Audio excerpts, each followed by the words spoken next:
یہ لکھا ہے کہ حضرت عمر فاروق رضی اللہ تعالیٰ عنہ کے دور میں بھی کس طرح کا واقعہ پیش آیا۔ ایک نوجوان تھا، حسین و جمیل تھا، اللہ نے حسن عطا کر رکھا تھا بڑا۔ اس نے جب بھی نماز پڑھنے کے لیے آنا نا تو راستے میں ایک عورت تھی، اس کی نظر پڑتی، اور یہ کہا گیا ہے کہ جو نظر ہے یہ شیطان کے تیروں میں سے ایک تیر ہے حضرت، اسی لیے تو حضرت جی نظریں جھکا کے چلنے کا حکم دیا گیا ہے، کیونکہ جو نظر ہے یہ شیطان کے تیروں میں سے ایک تیر ہے حضرت جی۔ پڑھ تو یہ ایک دفعہ جاتی ہے لیکن کتنی دنوں تک حضرت اس نظر کا جو اثر ہے وہ دل سے نہیں جاتا حضرت۔ اپنی نظریں بڑی سنبھالو حضرت، اپنی نظریں بڑی سنبھالو حضرت۔ اس کی تو نظریں پاک تھیں لیکن راستے میں ایک عورت تھی، اس کی پاک نہیں تھی۔ اس نے آتے جاتے جاتے آتے آتے جاتے اس کو دیکھنا، شیطان نے اپنا کام کرنا شروع کر دیا۔ اس نے ایک دن کیا کیا، اس نے اپنی خادمہ سے نا اپنی خواہش کا اظہار کیا، میرا دل کرتا ہے کہ اس نوجوان سے نہ تنہائی ملے، لیکن ملے تو ملے کس طرح؟ وہ جو خادمہ تھی ذرا پکی عمر کی تھی، اس نے کہا یہ تو کوئی مشکل کام نہیں ہے، آج ہی رات کو بات بنا دیتی۔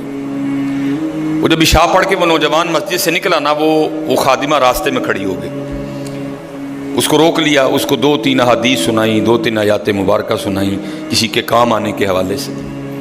ہمارے گھر میں مرد کوئی نہیں ہے، کچھ وزنی سا سامان اٹھانا ہے، اگر آپ اٹھا دیں تو بڑی نوازش ہوگی، اللہ راضی ہوگا، اللہ کے رسول راضی ہوں گے، کہ کوئی مسئلہ نہیں۔ اسی طرح ہوا حضرت، وہ گھر لے گئی، پچھلے کمرے میں لے گئی، وہ جیسے کمرے میں داخل ہوئے وہ عورت پہلے موجود تھی، اس نے جناب اندر سے چٹکنی لگا لی اور اس کے سامنے اپنی خواہش کا اظہار کیا۔ جیسے میں نے کہا نا بڑا مشکل موقع ہوتا ہے، لیکن وہ نوجوان ہماری طرح کا نوجوان نہیں تھا، وہ قرآن والا نوجوان تھا، اس کا تعلق قرآن سے مضبوط تھا۔ اس کو یہی آیت یاد آئی، وَلِمَنْ خَافَ مَقَامَ رَبِّهِ جَنَّتَانِ، جو اپنے رب کے حضور کھڑا ہونے سے ڈر گیا، موقع بھی تھا، طاقت بھی تھی، عمر بھی تھی، خواہش بھی تھی، پھر بھی ڈر گیا، نہیں نہیں نہیں میرا اللہ دیکھ رہا ہے، میں کل اپنے اللہ کے حضور کون سا منہ لے کے جاؤں گا، کس طرح اللہ اور اللہ کے رسول کی بارگاہ میں کل جاؤں گا، سارا کچھ کر سکتا تھا، کوئی تیسرا نہیں تھا، لیکن کیا نہیں، میرا اللہ دیکھ رہا ہے ادھر۔ وہ ایسا خوف طاری ہوا، ایسا خوف الہی طاری ہوا، گش کھا کے گر گئے نیچے، اور عورت ڈر گئی، آگے بڑھ کے کسی نے نبض نہیں دیکھی کہ زندہ ہے کہ شہید ہو گئے، انہوں نے سمجھا کہ شاید مر گئے۔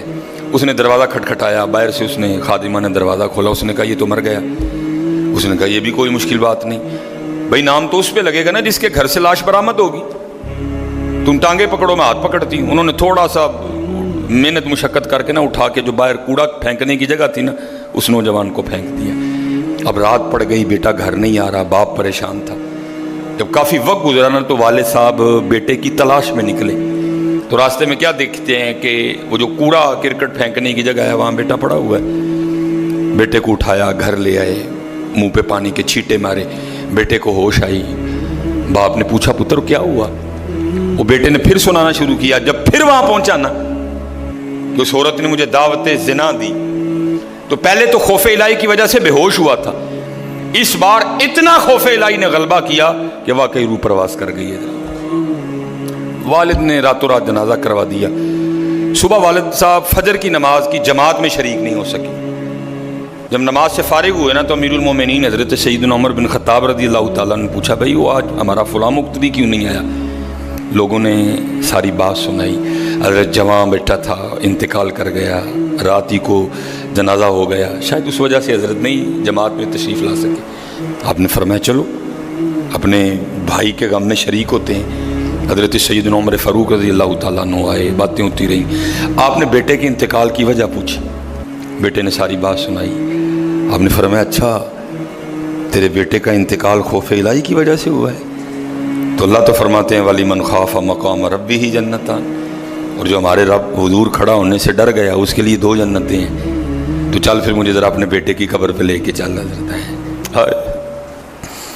لکھا ہے حضرت عمر فاروق اب اس کے بیٹے کی قبر پہ تشریف لے، اس کی قبر پہ کھڑے ہو کے اس نوجوان کو باہر سے مخاطب کر کے فرماتے ہیں، اللہ فرماتے ہیں وَلِمَنْ خَافَ مَقَامَ رَبِّهِ جَنَّتَانِ، اور جو اپنے رب کے حضور کھڑا ہونے سے ڈر گیا اس کے لیے 2 جنتیں ہیں۔ اے نوجوان اب آگے تو بتا اللہ نے تجھے 2 جنتیں دیں کہ نہیں دیں؟ تو لکھا ہے قبر سے جواب آتا ہے امیر المومنین رب سچا، رب کا رسول سچا، رب کا قرآن سچا، میں جیسے ہی قبر میں آیا ہوں اللہ نے مجھے 2 جنتیں عطا کر دی ہیں۔ بچو اس سے بچو حضرت، اس دور کا سب سے بڑا فتنہ حضرت، اس سے بچو حضرت، اور خود نہیں بچا جاتا حضرت، اپنے اللہ کے حضور بار بار گڑ گڑاؤ یا اللہ سانو بچا لے۔ اور پھنسایا حضرت ہمیں انہوں نے اس طرح ہے، ہمارے معاشرے کو انہوں نے اس طرح کا بنا دیا ہے کہ یہاں زنا بالکل بری چیز نہیں سمجھی جا رہی، لوگ فخر سے بتاتے ہیں، اور یہ قرب قیامت کی نشانی ہے۔ لوگ گناہ کر کے فخریہ بتایا کریں گے۔ آج کا نوجوان فخریہ بتاتا ہے، جی میری اتنی گرل فرینڈز ہیں، آج کا نوجوان فخر سے بتاتا ہے یہ قرب قیامت ہے، یہ نشانی ہے قیامت کی۔ لوگ گناہ کر کے ڈریں گے نہیں بلکہ فخریہ بتایا کریں گے، ہاں جی میں یہ گناہ کر رہا ہوں اور اتنی جگہ کر رہا ہوں میں یہ گناہ۔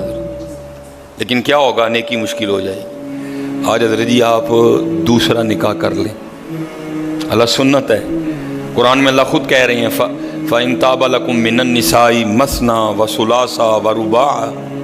پہلے کی تو اللہ نے بات ہی نہیں کی، بات ہی دوسرے سے شروع ہو رہی ہے۔ مِّنَ النِّسَاءِ مَثْنَىٰ وَثُلَاثَ وَرُبَاعَ، پہلے کی بات ہی نہیں ہوئی، بات ہی دوسرے سے شروع ہو رہی ہے۔ جتنی مرضی گرل فرینڈ رکھ لیں آپ کو کوئی برا نہیں سمجھے گا، بلکہ لوگ آپ کے جانے کے بعد بڑا خوش ہو گئے کہ یار بڑا رنگین مزاج آدمی ہے۔ لیکن حضرت آپ دوسرا نکاح کر لیں اسی وقت آپ لوگوں کے کاغذوں میں 2 نمبر ہو جائیں گے حضرت۔ پیکے بھی ناراض، سونے بھی ناراض، پرا بھی ناراض، سالہ بھی ناراض، ہیں جی چھوٹا بھی ناراض، وڈا بھی ناراض ہے۔ یہ کیا ہے؟ یہ قرب قیامت ہے حضرت۔ گناہ اچھا ہو گیا، گناہ آسان ہو گیا، نیکی بری سمجھی جانے لگی، نیکی مشکل ہو گئی حضرت۔ اس لیے بچو حضرت، اور اس کا طریقہ جو ہمیں ہمارے بڑوں نے بتایا ہے یہی ہے حضرت جی، روز سرگی اٹھو تے اللہ دے حضور رو، یا اللہ جے دن چڑھے آئے تے تیرے فضل نہ چڑھے آئے، جے چاڑے تے پھر ساڑی حفاظت بھی فرمائیں گے، سانو بچا بھی لیں گے، ساڑی حفاظت بھی فرمائیں گے۔ تو حضرت جی دنیا تو 4 دن کی ہے، جا رہی ہے، کالے وال مسافر ہوئے، چٹیاں ڈیرے لائے، کالے وال مسافر ہوئے، چٹیاں ڈیرے لائے، ویکھ محمد بخشا موت سے نہیں آئے۔ اور حضرت جی اللہ سب کو اپنی حفاظت میں رکھے۔ اگر کوئی اس گناہ میں پھنسا ہوا ہے، اگر کوئی اس گناہ میں پھنسا ہوا ہے تو میں کہوں گا کہ توبہ کر لیں سارے حضرت، کیونکہ حضرت یہ وہ گناہ ہیں کر تو ہم رہے ہیں لیکن اس کی سزا ہماری نسلوں کو بھگتنی پڑنی ہے حضرت۔ کیونکہ امام شافعی رحمۃ اللہ تعالی علیہ فرماتے ہیں زنا وہ قرض ہے جو لے تو رہا ہے لیکن چکائے گی تیری اولاد حضرت۔ زنا وہ قرض ہے جو لے تو رہا ہے لیکن چکائے گی تیری اولاد حضرت۔ اس لیے حضرت جی اپنی اولاد کے لیے، اپنی بیٹیوں کے لیے، اپنی بہنوں کے لیے گڑھے نہ کھود دو حضرت، اس سے بچو حضرت، اس سے بچو۔